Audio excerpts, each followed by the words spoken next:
Okay, Eduardo and Steve, this is the Awasa Phyto Clear. It's the pressure filter that we're installing and we're going to continue to install.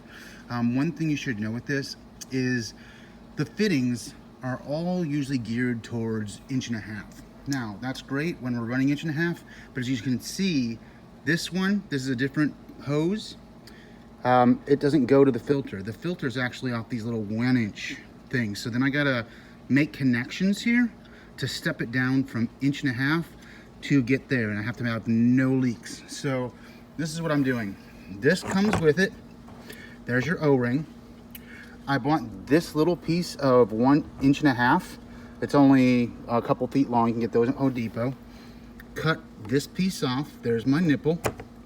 Then use an 1.5 inch coupler. Put that on there. Then this is a reducer from 1.5 inches, but it's threaded. So it goes to 3/4 1.5 inches. And then I've got this little adapter right here. It's in the hose barb fitting section. And I'm gonna put pipe dope on that. And put that on, and then this will get connected to that hose with the hose clamp. So I'm gonna glue here with PVC, I'm gonna glue here with PVC, I'm gonna put pipe dope right here, and I'm gonna thread that on there real well. And that should step me down to get into the hoses. I'm not sure which one or what the existing's plumbed with on Saturday, but I'm guessing that it's gonna be something like that.